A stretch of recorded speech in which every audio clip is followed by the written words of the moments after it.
नमस्कार साथियों, मैं निर्मल सिंह आप सभी का स्वागत करता हूं आज की इस क्लास में। आज हम पढ़ने वाले हैं कक्षा 9 का अध्याय 5 जिसका नाम है आधुनिक विश्व में चरवाहे। इसका भाग 3 है अफ्रीका में चरवाहा जीवन। इस पूरे अध्याय में हम जानने वाले हैं कि किस प्रकार घुमंतू समुदाय मौसम के अनुसार आवाजाही करते थे। औपनिवेशिक शासन के दौरान इन घुमंतू समुदाय के जीवन पर क्या प्रभाव पड़ा। इसी के साथ हम अफ्रीका में चरवाहा जीवन को भी जानने वाले हैं। चलिए तो शुरू करते हैं आज का महत्वपूर्ण भाग अफ्रीका में चरवाहा जीवन। देखिए, हमने भारत के चरवाहा समुदाय के बारे में जाना और हमने जाना कि किस प्रकार वे एक जगह से दूसरी जगह अपने मवेशियों को लेकर जाते थे। इसी प्रकार अफ्रीका में भी चरवाहा समुदाय था और ये भी एक जगह से दूसरी जगह अपने मवेशियों को चारागाह तक लेकर जाते थे। जिस प्रकार हमने देखा कि औपनिवेशिक शासन के दौरान भारत में जो चरवाहे थे, उनका आना-जाना प्रतिबंधित कर दिया गया और उन पर बंदिशें थोप दी गई। ऐसा ही कुछ हमें अफ्रीका में भी देखने को मिलता है। चलिए, तो देखते हैं। आप सभी को मालूम होना चाहिए कि अफ्रीका में आधी से भी ज्यादा आबादी चरवाहों की रहती है। तो देखिए, अफ्रीका में दुनिया की आधी से ज्यादा चरवाहा आबादी रहती है। अगर हम संख्या की बात करें तो लगभग 2.25 करोड़ लोग चरवाही गतिविधियों पर आश्रित है। यानी कि अफ्रीका में चरवाही का जो कार्य है वो बड़े स्तर पर होता है। लगभग 2.25 करोड़ जो लोग हैं वो इस गतिविधि में जुड़े हुए हैं। हम अफ्रीका के चरवाहा समुदायों को जानेंगे और उसके लिए हम एक विशेष समुदाय मासाई समुदाय का उदाहरण लेने वाले हैं। आगे देखते हैं हम कि अफ्रीका में चरवाहा समुदाय यानी कि अफ्रीका के प्रमुख चरवाहा समुदाय कौन-कौन से हैं? देखिए, बेदुइन्स, बर्बेर्स, मासाई, सोमाली, बोरान और तुर्कान। ये अफ्रीका के चरवाहा समुदाय हैं। जिस प्रकार हमने भारत में बंजारों की बात करी, हमने राइकाओं की बात करी, हमने धंगर की बात करी, इसी के साथ हमने गुजर बकरवाल की बात करी, उसी प्रकार अफ्रीका के ये चरवाहा समुदाय के अलग-अलग समुदाय हमें देखने को मिलते हैं। अब देखिए, यहाँ पर जो मासाई है, इस मासाई समुदाय को हम विशेष रूप से इस अध्याय में देखने वाले हैं। इस भाग में हम मासाई समुदाय पर चर्चा करेंगे विशेष रूप से। देखिए, इसमें ज्यादातर अर्ध शुष्क घास के मैदानों या सूखे रेगिस्तानों में रहते थे। यानी कि जो हमने अफ्रीका के समुदाय देखे हैं, चरवाहा समुदाय, ये ज्यादातर अर्ध शुष्क घास के मैदान या फिर रेगिस्तान में रहा करते थे। यहाँ के चरवाहे गाय, बैल, ऊंट, बकरी, भेड़ व गधे पालते थे। जिस प्रकार भारत के चरवाहे खूब मवेशी रखते थे, भेड़ पालते थे, भेड़ से ऊन निकालते थे, ऊंट भी पालते थे। जैसे कि हमने रायकाओं को देखा, वो ऊंट पालते थे। वैसे ही यहाँ भी चरवाहे जो हैं वे गाय, बैल, ऊंट, बकरी, भेड़ इन्हें पाला करते थे। वे दूध, मांस, पशुओं की खाल व ऊन आदि बेचते थे। तो इस प्रकार पशुओं से प्राप्त जो वस्तुएं थी उनका वे व्यापार भी कर लेते थे, जिससे उनका जीवन चल जाता था। आगे देखिए, कुछ चरवाहे व्यापार व यातायात संबंधी काम भी करते थे।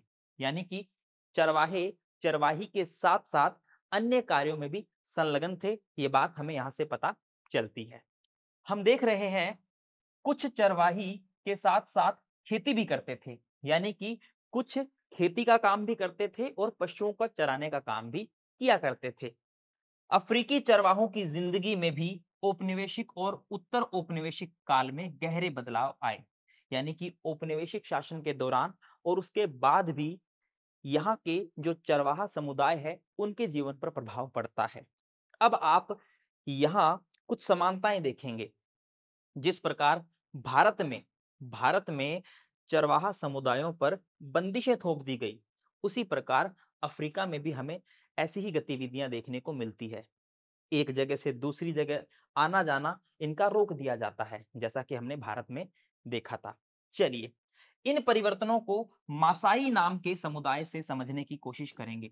यानी कि जो परिवर्तन औपनिवेशिक शासन के दौरान यहाँ के चरवाहा समुदायों पर आए, उन्हें हम समझने के लिए मासाई समुदाय की बात करेंगे। मासाई समुदाय भी अफ्रीका का ही चरवाहा समुदाय है। सबसे पहले मासाई का अर्थ जानिए। देखिए, मासाई नाम मा शब्द से निकला है। मासाई यानी मेरे लोग। तो मा शब्द से निकला ये शब्द, इसका अर्थ है मेरे लोग। आइए जानते हैं मासाई समुदाय के बारे में। यहाँ पर तस्वीर में आपको एक स्थान दिखाई दे रहा है, मासाई लैंड, जिसके पीछे किलीमंजारो पहाड़ दिखाई दे रहे हैं। देखिए, यहाँ पर जो आपको पहाड़ दिखाई दे रहे हैं, ये किलीमंजारो पहाड़ है। किलीमंजारो पहाड़ अफ्रीका के अंदर है, याद रखिएगा। चलिए तो जानते हैं मासाइयों के बारे में, और उससे पहले हम देख लेते हैं कि अफ्रीका के अंदर और कौन-कौन से महत्वपूर्ण चरवाहा समुदाय थे। देखिए, अफ्रीका के चरवाहा समुदाय, यहाँ पर आपको एक विशेष जगह जो है वो फोकस की हुई है इस पर, जैसे कि ये जगह। यहाँ पर क्या है? यहाँ पर कीनिया और तंजानिया, कीनिया और तंजानिया के आसपास की जो महत्वपूर्ण चरवाहा समुदाय है, उनके बारे में बताया गया है। और यहीं आपको कीनिया में ही मासाई समुदाय देखने को मिल रहा है। ठीक है, यहाँ विक्टोरिया झील है, यहाँ आपको बोरान, यहाँ सोमाली समुदाय देखने को मिलता है। आप देख सकते हैं सोमाली, और फिर कुछ अन्य समुदायों के नाम भी आपको देखने को मिलेंगे।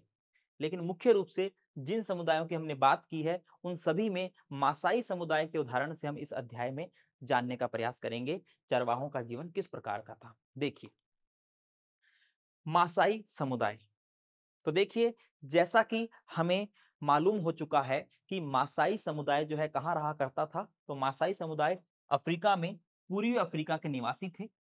लगभग 3 लाख दक्षिणी कीनिया व 1.5 लाख तंजानिया में रहते थे।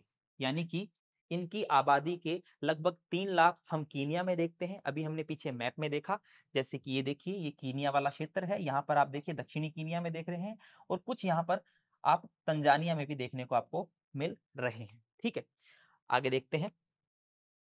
उनकी जमीन उनसे छीन ली गई थी।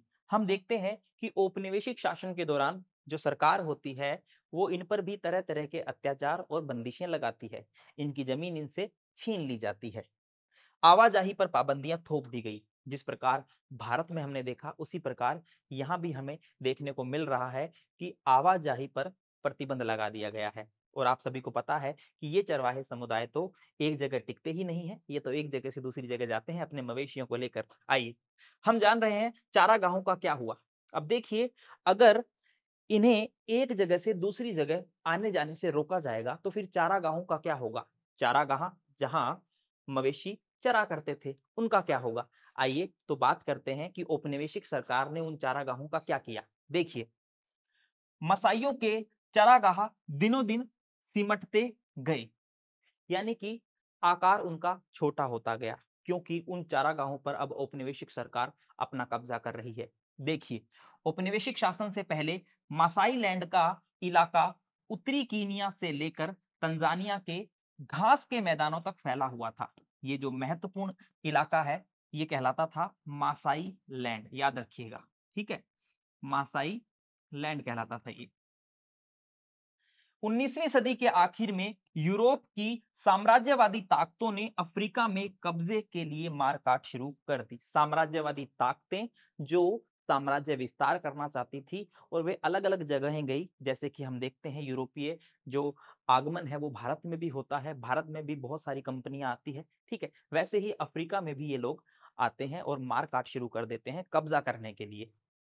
बहुत सारे इलाकों को छोटे छोटे उपनिवेशों में तब्दील करके अपने अपने कब्जे में ले लिया गया। अब देखिए, ऐसा क्षेत्र जहां पर ये चरवाहे स्वतंत्र रूप से जो है आया जाया करते थे, अब जो है इन पर प्रतिबंध लगा दिया जाएगा। छोटे छोटे उपनिवेशों में सरकार जो है, औपनिवेशिक सरकार इन क्षेत्रों को बांट लेगी और अपना कब्जा कर लेगी। 1885 ईस्वी में ब्रिटिश कीनिया और जर्मन तांगानिका, याद रखना ये शब्द, तांगानिका के बीच एक अंतरराष्ट्रीय सीमा खींची गई, और मासाई लैंड के दो बराबर बराबर टुकड़े कर दिए गए 1885 ईस्वी के अंदर। अब मासाई लैंड को अलग अलग जो है विभाजित कर दिया गया है।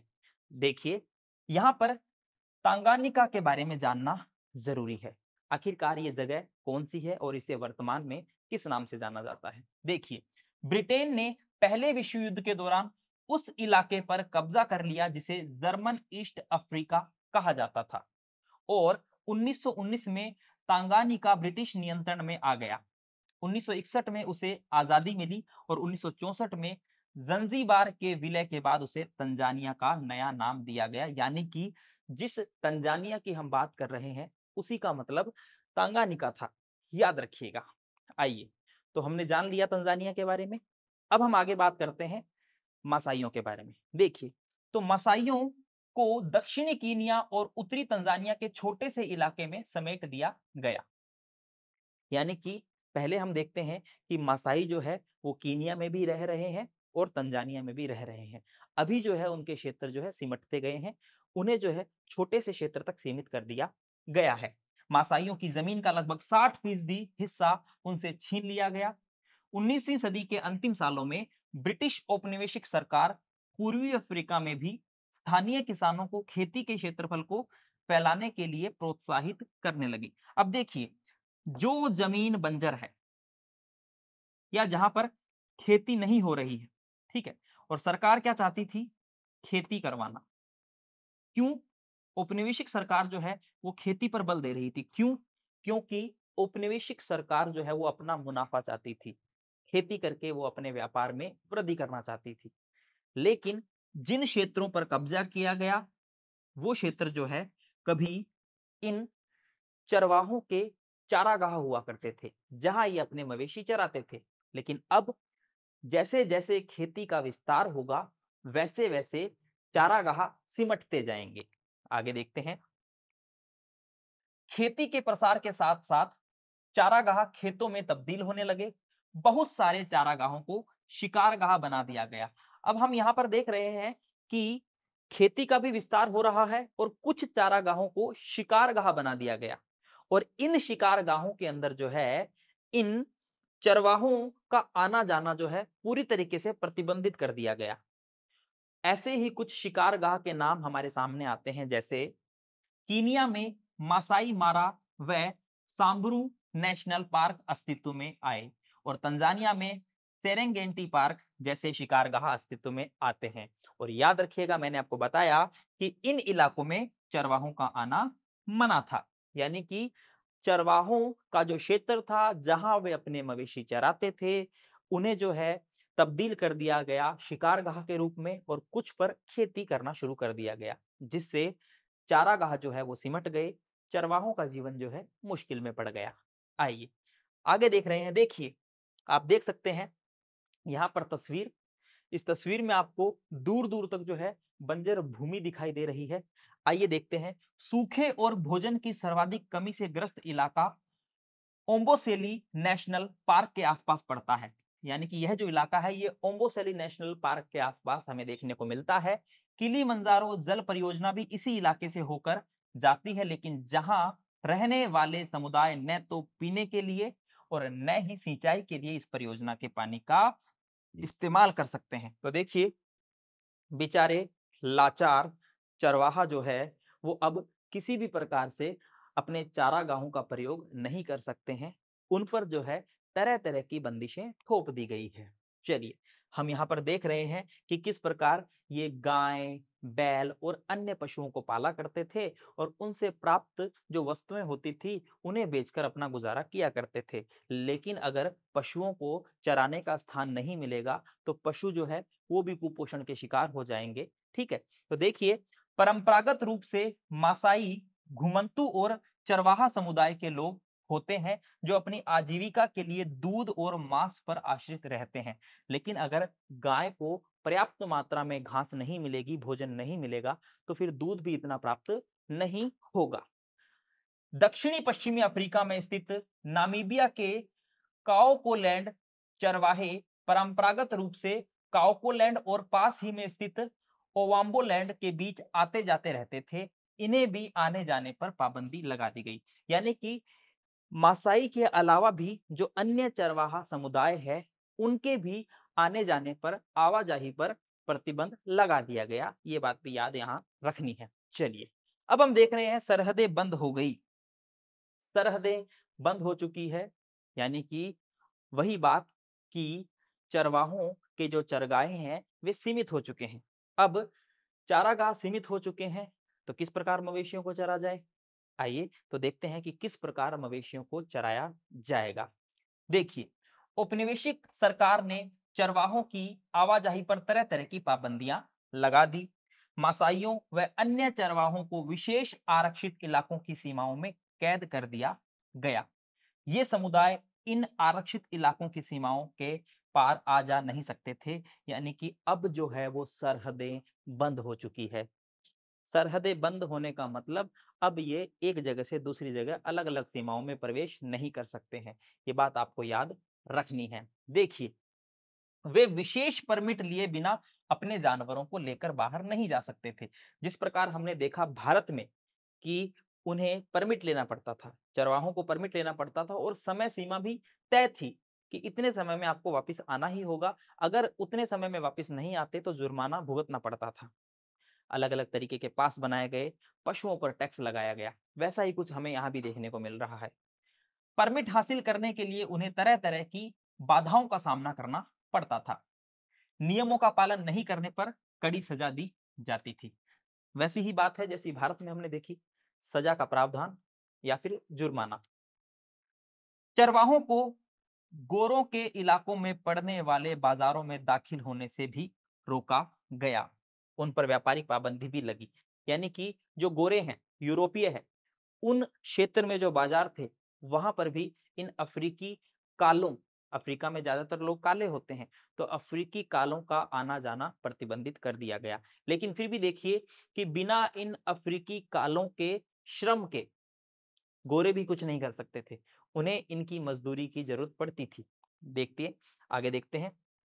देखिए, गोरे और यूरोपीय औपनिवेशिक अफसर उन्हें खतरनाक और बर्बर स्वभाव वाला मानते थे। यानी कि जो अफ्रीकी समुदाय हैं, चरवाहा समुदाय, उन्हें बर्बर मानते थे और खतरनाक मानते थे।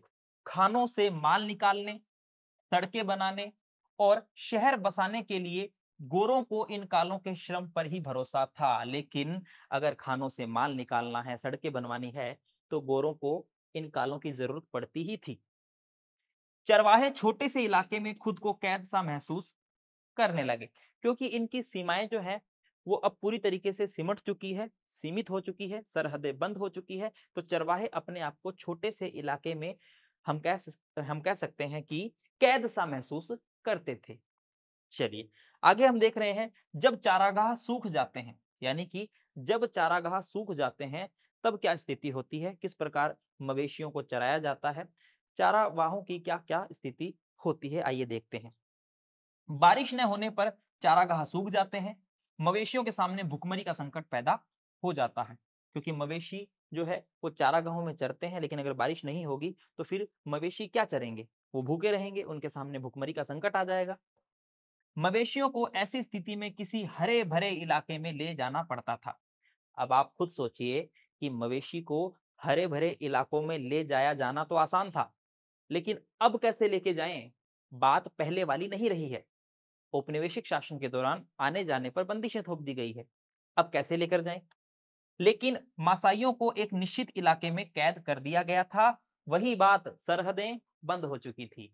चलिए, अब हम देख रहे हैं उन्हें एक ऐसी अर्ध शुष्क पट्टी में रहने पर मजबूर कर दिया गया जहां सूखे की आशंका हमेशा बनी रहती थी। अब आप ये देखिए कि मासाइयों को एक ऐसे क्षेत्र में रखा गया जहां हमेशा सूखे की स्थिति रहती थी और उस इलाके को छोड़कर वो कहीं जा भी नहीं सकते थे, उन्हें कैद कर दिया गया।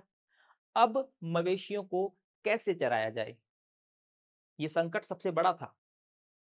मासाइयों के बहुत सारे मवेशी भूख और बीमारियों की वजह से मरने लगे। हम यहाँ पर देखते हैं कि 1933 और 1934 में जो अकाल पड़े और जो सूखे पड़े, उसके बाद में मासाइयों के मवेशी आधे से ज्यादा मर चुके थे। सीधी सी बात है, अगर मवेशियों को खाना नहीं मिलेगा तो मवेशी मरेंगे ही। लेकिन मासाई, जिनकी पूरी जिंदगी इन मवेशियों पर ही आधारित थी, जिनका जीवन इन्हीं से प्राप्त वस्तुओं से चलता था। अब उनका क्या होगा, आइए देखते हैं।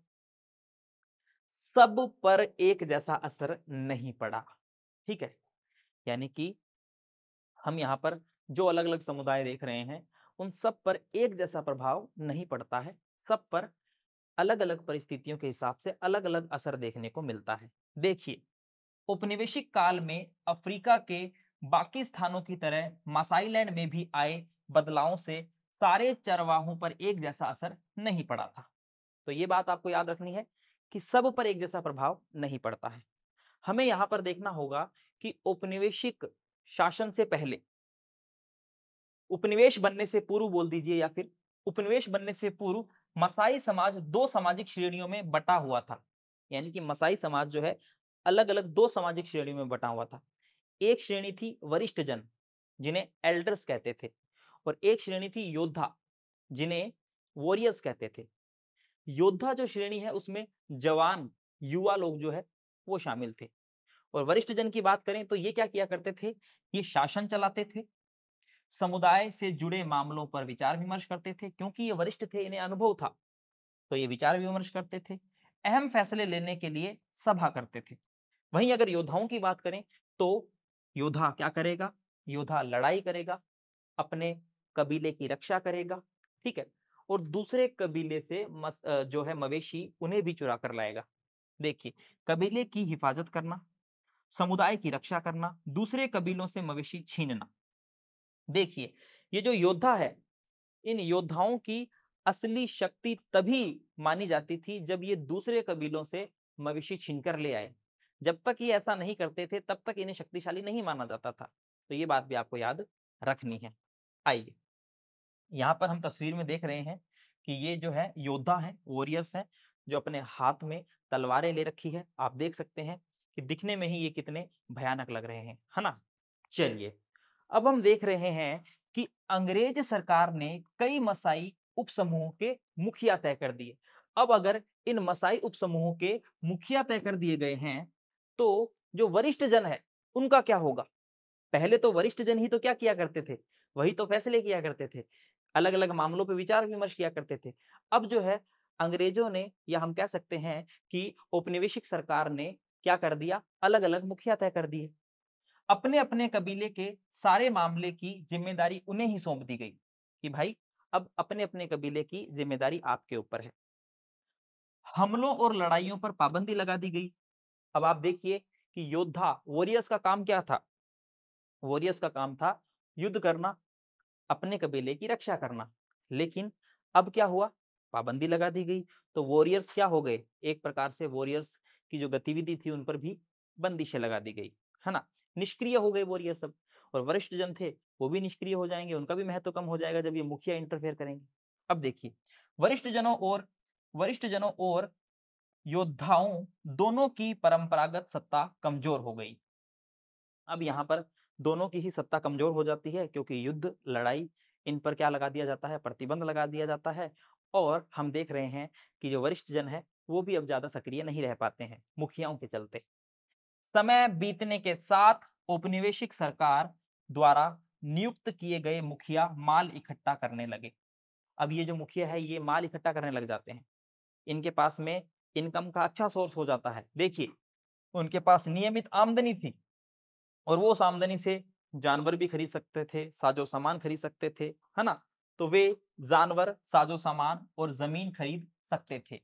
जो चरवाहे सिर्फ अपने जानवरों के सहारे जिंदगी बसर करते थे, उनके पास बुरे वक्त का सामना करने के लिए अक्सर साधन नहीं होते थे। देखिए, चरवाहे जो है वो कुछ तो व्यापार वगैरह भी कर लेते थे, कुछ अन्य काम कर लिया करते थे, लेकिन ऐसे चरवाहे जो केवल और केवल जानवरों पर ही आश्रित थे, तो मुसीबत के समय में उनके पास में अपना जीवन चलाने के कोई साधन नहीं होते थे, है ना।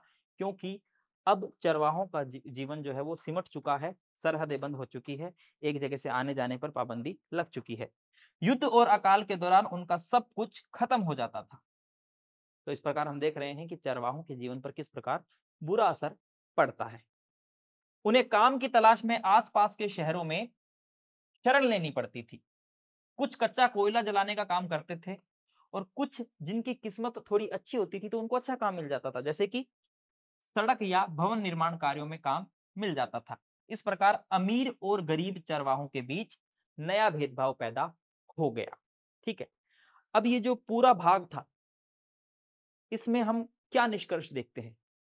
निष्कर्ष वही कि पहले जो चरवाहे स्वतंत्र रूप से एक जगह से दूसरी जगह आ जा सकते थे, औपनिवेशिक सरकार के दौरान उन पर बंदिशें लग गई, उनकी स्थिति जो है संकट में आ गई। तो देखिए, औपनिवेशिक काल के नए कानूनों और सीमाओं ने उनकी आवाजाही का ढर्रा बदल दिया। यानी कि अब उन्हें एक पर्टिकुलर क्षेत्र, एक अर्ध शुष्क पट्टी में सीमित कर दिया गया है, यहां से वे बाहर नहीं जा सकते हैं।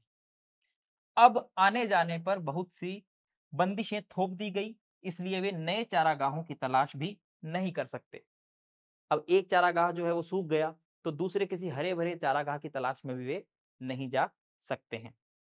इसी के साथ अब वे अपनी आवाजाही का रास्ता बदल लेते हैं, जानवरों की संख्या कम कर लेते हैं, नए इलाकों में दाखिल होने के लिए हर संभव लेन देन करते हैं। अब देखिए, वो रास्ता बदल देंगे, है ना। मैं आपको एक तस्वीर दिखाऊंगा जहां पर मुख्य सड़क से होकर जो है ये चरवाहे गुजरते हैं। पहले खेतों खेतों से जाते थे, अब मुख्य जो सड़क है, नेशनल हाईवे है, वहां से जाया करते थे। वे राहत, रियासत व मदद के लिए सरकार पर राजनीतिक दबाव डालते हैं। पर्यावरणवादी और अर्थशास्त्री अब मानने लगे हैं कि घुमंतू चरवाहों की जीवन शैली दुनिया के बहुत सारे पहाड़ी और सूखे इलाकों में जीवन यापन के लिए सबसे ज्यादा उपयुक्त है, क्योंकि इनकी जीवन शैली ऐसी थी कि ये सूखे इलाकों में भी रह सकते हैं। ठीक है, ये बदलते मौसम के अनुसार अपनी जीवन शैली भी बदल लेते थे, अपने स्थान बदल लेते थे। ठीक है, तो ये बात अर्थशास्त्रियों ने और पर्यावरणविदों ने भी मानी है। चलिए आगे, यहाँ तस्वीर में आप देखिए कि किस प्रकार ये राइका समुदाय का एक गडरिया है ना। पशुओं को, भेड़ों को किस प्रकार मुख्य सड़क से लेकर जा रहे हैं, रास्ते इन्होंने बदल लिए हैं। देखिए, जयपुर राजमार्ग पर राइका गडरिये, बड़ी सड़कों पर भारी यातायात ने गडरियों के नए इलाके में जाने की प्रक्रिया को एक नया अनुभव बना दिया। अब ये इस प्रकार जो है मुख्य सड़कों से निकल रहे हैं। इस पूरे भाग में हमने क्या सीखा, अब हम ये जानेंगे। तो देखिए, एक तो हमने अफ्रीका के चरवाहा समुदायों के बारे में जाना, ठीक है, जिसमें विशेष रूप से हमने किसकी बात करी, मसाई समाज की बात करी। मसाई समाज का दो अलग अलग श्रेणियों में विभाजन देखा, वरिष्ठ जन और योद्धा।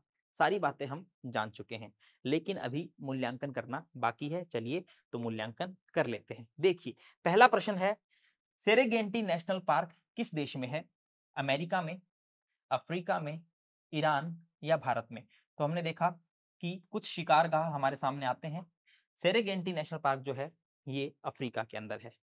नेक्स्ट हम देख रहे हैं, मसाई लैंड के दो बराबर हिस्से कब किए गए थे? तो 1875 में, 1885 में, 1890 में या 1905 में? तो 1885 में मसाई लैंड को दो बराबर हिस्से में जो है विभाजित कर दिया जाता है। नेक्स्ट देखते हैं, अफ्रीका में कौन सा चरवाहा समुदाय है? बेदुइन्स, बर्बेर्स, मासाई या सभी? तो ये सभी जो है अफ्रीका के चरवाहा समुदाय हैं। नेक्स्ट देखते हैं, उपनिवेश बनने से पूर्व मासाई समाज वरिष्ठ जन व योद्धा श्रेणियों में बटा हुआ था। क्या ये बात सत्य है? बिल्कुल सत्य है। योद्धाओं का काम था युद्ध करना, और वरिष्ठों का क्या काम था? वे विचार विमर्श किया करते थे समुदाय के अलग अलग मामलों के ऊपर। नेक्स्ट हम देख रहे हैं, फिल इन द ब्लैंक्स, खाली स्थान भरना है। तो देखिए, उत्तरी कीनिया से तंजानिया के घास मैदान को डैश डैश डैश नाम से जाना जाता था। तो इसे मासाई लैंड के नाम से जाना जाता था। ठीक है, मासाई लैंड के नाम से जाना जाता था, याद रखिएगा। चलिए, तो यह भाग यहीं समाप्त होता है। उम्मीद करता हूं आपको यह भाग अच्छा लगा होगा। मिलते हैं अगले भाग में। धन्यवाद।